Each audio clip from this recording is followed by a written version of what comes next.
दोस्तों, इस वीडियो में हम फिल्म होम बाउंड का रिव्यू करेंगे। ये फिल्म सितंबर में थिएटर्स में लगी थी, मगर बॉक्स ऑफिस कलेक्शन के लिहाज से देखें तो आप कहेंगे कि ये फ्लॉप थी। लेकिन किसी भी अच्छी फिल्म को इस बात से नहीं आंका जा सकता है कि बॉक्स ऑफिस पर उसका नतीजा क्या आया था। खराब से खराब फिल्में बॉक्स ऑफिस पर हिट और सुपर हिट और ब्लॉकबस्टर होते हुए हमने देखी है। होम बाउंड एक बहुत ही अलग तरह की फिल्म है और हमारे समय की ज़रूरी फिल्म है। और ये फिल्म ऑस्कर में भी जा रही है इस साल, तो ऑस्कर के लिए इसकी दावेदारी है। और फिल्म देखने के बाद आपको ये लगता है, कम से कम मुझे ये लगा, कि क्या ऑस्कर वाले इस जो चीज़ें फिल्म में दिखाई गई हैं उसको समझ पाएंगे, क्योंकि दुनिया की नज़र में हम विश्वगुरु हैं। और विश्वगुरु के यहाँ से ऐसी कहानी जिसमें जातिगत भेदभाव, जिसमें हिंदू मुसलमान दलित, कोविड के दौर में, जो महामारी के दौर में किस तरह की अव्यवस्था, किस तरह से हज़ारों लाखों लोग जो हैं सड़कों पे उतरे हुए पैदल चल रहे हैं, उसमें दो नौजवानों की कहानी, और वो भी ट्रेजिक कहानी। तो क्या ऑस्कर इस बात को समझ पाएगा कि हकीकत ये है या हकीकत विश्वगुरु वाली है? तो ये चीज़ जो है इस फिल्म से बहुत सारी चीज़ें खुलकर आती हैं, सामने आती हैं। तो ये फिल्म मैंने देखी, अब ये फिल्म नेटफ्लिक्स पर रिलीज़ हो गई है 21 नवंबर को। तो नेटफ्लिक्स पर आने के बाद मैंने इसे देखा और मुझे लगा कि ये इस साल की सबसे अच्छी फिल्मों में आप इसको शुमार कर सकते हैं। ये एक मास्टरपीस है और इसीलिए सिर्फ इस साल की नहीं, बल्कि इंडियन सिनेमा की हिस्ट्री पर जब भी लिखा जाएगा और उसमें कुछ शानदार फिल्मों की बात की जाएगी, तो मुझे लगता है कि नीरज घेवान की ये फिल्म, वो डायरेक्टर हैं इसके, तो नीरज की ये फिल्म जो है ज़रूर आने वाले समय में ऐसी फिल्मों में शुमार होंगी कि जिनको देखा जाना चाहिए, जो मास्टरपीस हैं और जिनको देखकर लोग सीख सकते हैं, फिल्म मेकिंग सीख सकते हैं और समाज के बारे में किस तरह से उसे देखना चाहिए, समाज में कहानियों को देखना चाहिए, किस तरह से अपनी बात कहनी चाहिए, बगैर किसी शोर शराबे के, बगैर किसी हल्ले गुल्ले के, बगैर किसी एजेंडा के। जो कि आजकल बहुत ज़्यादा हमको छोटी छोटी फिल्मों में भी एजेंडा देखने मिलते हैं। हर व्यक्ति, हर फिल्म मेकर, प्रोड्यूसर जो है अपने हिसाब से अपनी फिल्मों में एजेंडा डालता है। लेकिन नीरज घेवान बहुत शांत ढंग से चुपचाप आपके सामने एक ऐसी सच्चाई रखते हैं जो आपको झटके देती है। आपको पता है कि ये हम जानते हैं, लेकिन जिस तरह से कहानी के रूप में वो सब सामने आता है, वो आपको बहुत इमोशनल कर देता है, आपका दिल पिघल जाता है, आपकी आंखों से आंसू बहने लगते हैं। तो इस तरह की फ़िल्म मुझे काफ़ी समय बाद ऐसी फ़िल्म देखने मिली जिसने मुझे इस तरह से दिल को छुआ है। फ़िल्म की कहानी की बात करते हैं। ये उत्तर प्रदेश के एक गांव की कहानी है, जहाँ पे एक दलित लड़का है चंदन कुमार और उसका एक मुस्लिम दोस्त है शोएब। तो ये दोनों जो हैं जवान हो रहे हैं, इनके ऊपर गरीब परिवारों से आते हैं, इनके ऊपर परिवार की कहीं ना कहीं जिम्मेदारी भी ये महसूस करने लगते हैं। गरीबी में ये चीज़ महसूस होने लगती है जब आपके पास गाड़ी नहीं हो, जब आपके पास कार नहीं हो, जब आपके पास पैसे उड़ाने को नहीं हो, जब बहुत सीमित खर्च में, बहुत अभावों में जो है आपका परिवार रह रहा हो, आपके माता पिता मेहनत करते हो, आपकी बहन जो है वो मेहनत करती हो, वो खेतों में काम करते हों या छोटी छोटी नौकरियां करते हो, लेकिन वो अपने परिवार के एक लड़के को पढ़ाते हैं कि भाई ठीक है, तू तो पढ़ ले, तू तो आगे बढ़, तू तो सरकारी एग्ज़ाम दे, तू तो अफसर बन। ऐसे बहुत सारे छोटे छोटे लाखों करोड़ों सपने इस देश के लोगों की आंखों में हैं। ऐसे करोड़ों परिवार हैं जो उस अपनी जो गरीबी है उससे उबरने की कोशिश में लगे। उन्हें लगता है कि हम सब नहीं, हमारे बीच में से कोई एक निकल जाए। तो उन्हें ये उम्मीद बनती थी कि एक निकल जाएगा तो शायद परिवार की, या जो उस परिवार की जो आने वाली नस्ल है, उसकी स्थिति सुधर जाएगी। ये संघर्ष जो है, आश्चर्य होता है कि 75 साल हो चुके हैं देश की आज़ादी को, लोकतंत्र आए इस देश में, लेकिन हालात जो हैं बहुत ऐसे नहीं नज़र आते हैं कि आप काफ़ी आगे निकल आए हैं या उसको लेकर जो है कम से कम ज़मीनी स्तर पर लोगों की सोच बदली हो।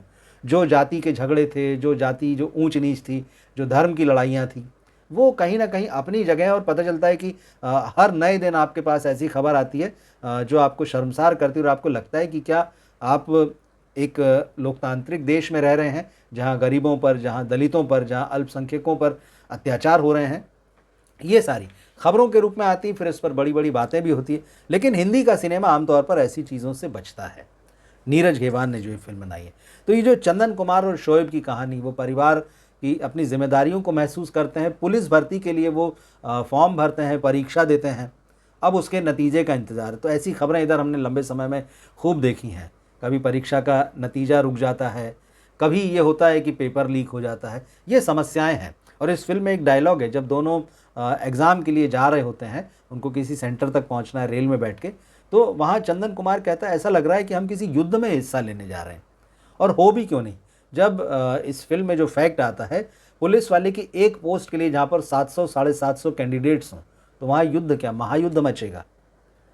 तो ये दोनों पुलिस भर्ती परीक्षा की तैयारी करते हैं, परीक्षा देते हैं, फिर नतीजा आता है, क्या होता है ये आप फिल्म में देखेंगे। अब आपके सामने बहुत सारी चीज़ें नहीं खोलूँगा, लेकिन इस बीच हालात ये बनते हैं कि इन्हें अपना गांव छोड़कर जाना पड़ता है, क्योंकि जैसे मैंने कहा परिवार की जिम्मेदारी है और दोनों उसको महसूस भी करते हैं, सिंसियर हैं, फैमिली को लेकर परिवार से उनका जुड़ाव है।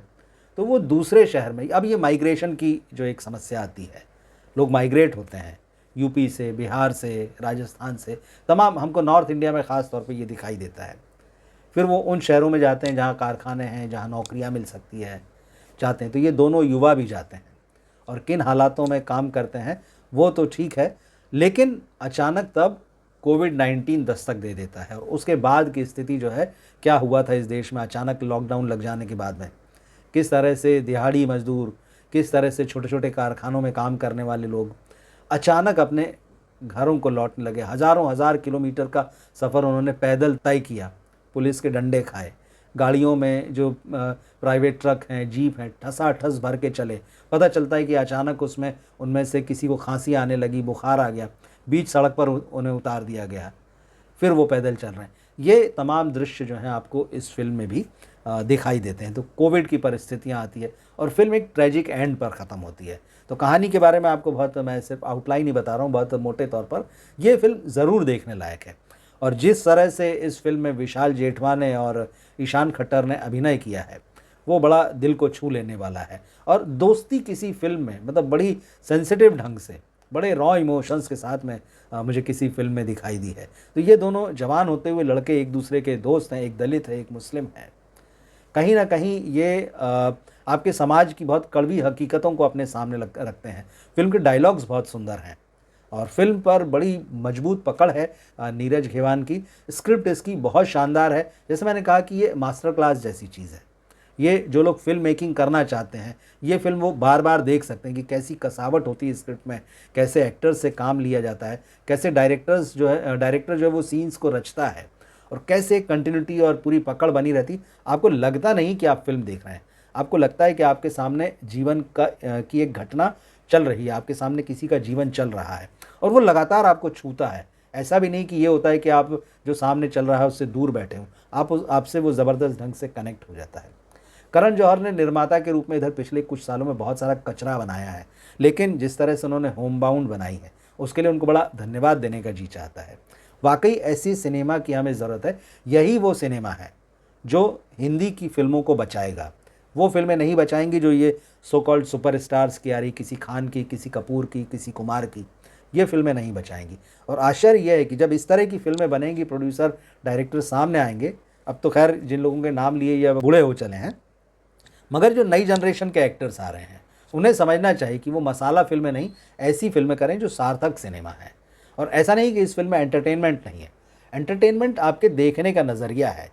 एंटरटेनमेंट में भी अच्छी बातें हो सकती हैं, एंटरटेनमेंट भी आपको मैसेज दे सकता है। और आप देखिए 70 के, मतलब 50 60 70 के दशक की फिल्में जो हैं वो ये करती रही हैं, मगर अचानक हम लोग जो है पटरी से उतर गए और उसके बहुत सारे कारण हैं, उन पर हम बात करते रहे हैं। इस फिल्म को देखते हुए आपको जो व्यवस्था है हमारे यहाँ की, जिस तरह से चलती है, चरमरा रही है जिस तरह से, उस पर बड़ी शर्म भी महसूस होती है। इस फिल्म को देख के आपको बॉलीवुड पर भी शर्म महसूस होती है कि देखिए आपके पास कितना कुछ है कहने के लिए, कितना कुछ बताने के लिए, कितनी कुछ हकीकत जो है वो दिखाने के लिए, पर आप नहीं दिखाते हैं। कोविड-19 में ये जो भी पूरा माइग्रेशन वाला मामला था, मज़दूरों वाला मामला था, ये मेरे हिसाब से सिर्फ दूसरी फिल्म है। इससे पहले हमने देखी थी भीड़, अनुभव सिन्हा की फिल्म थी। मतलब इतनी बड़ी घटना हो गई जिसने, मतलब कहा जा रहा था कि पार्टीशन के जैसी स्थितियाँ, जैसा माइग्रेशन उस समय हुआ था, वैसे नज़ारे लोगों ने देखे, मगर आप उस पर बात नहीं करते, आप उस पर फिल्म नहीं बनाते। इस देश में बेरोज़गारी है, इस देश में गरीबी है, इस देश में जाति का जो संघर्ष जो है, ऊंच नीच का वो है, धर्म को लेकर कितने सारे प्रोपेगेंडा है, कितने सारी अब उसकी राजनीति है, उस पर बात ही नहीं करते हैं। तो सिनेमा फिर है किस लिए? आइटम डांस, डबल मीनिंग वाले डायलॉग्स, वल्गर कॉमेडी, फूहड़ एक्शन, क्या इन्हीं सब चीज़ों के लिए? ये बहुत सारी चीज़ें सोचने वाली है। होम बाउंड एक ऐसी फिल्म है जो मेरे हिसाब से हर किसी को देखना चाहिए। तो ठीक है, थिएटर में जाते हैं तो आपको 500 1000 रुपये का खर्च लगता है, वो बात भी समझी जाती है, थिएटर बहुत महंगे हो चुके हैं, इस पर भी हम समय समय पर बात करते रहे हैं, वो एक अलग मुद्दा है। लेकिन अब ये फ़िल्म जबकि OTT पर आ चुकी है, तो मुझे लगता है इसके बारे में देखना चाहिए, इसके बारे में बात करना चाहिए, अपने साथियों को बताना चाहिए। और अगर आप अच्छे सिनेमा के दर्शक हैं तो मैं कहूँगा कि आप इसको मिस ना करें। ये फ़िल्म देखने के बाद ऑस्कर पर ज़रूर एक नज़र रहेगी कि क्या वो इस सिनेमा को समझ पाते हैं। तो जब वो समय आएगा तब हम उस पर भी बात करेंगे। फ़िलहाल मैं आपको ये फ़िल्म रिकमेंड कर सकता हूँ, आप इस फ़िल्म को देखें, ज़रूर देखें मैं कहूँगा, क्योंकि न केवल इस साल की बल्कि पिछले कुछ दशकों की ये सबसे बेहतरीन फ़िल्मों में से एक है। अगर आपने ये फ़िल्म देखी हो तो कमेंट बॉक्स में आपकी राय ज़रूर लिखिएगा, या फिर ये वीडियो आपके कितने काम का साबित होता है, फ़िल्म देख के बताएँ, या फिर इस वीडियो को देखकर मेरी बातों को सुनकर आप फ़िल्म देखने का मन बना रहे हैं, देखने जा रहे हैं, तो भी ज़रूर लिखें। मिलते हैं फिर हम अगली वीडियो में। नमस्कार।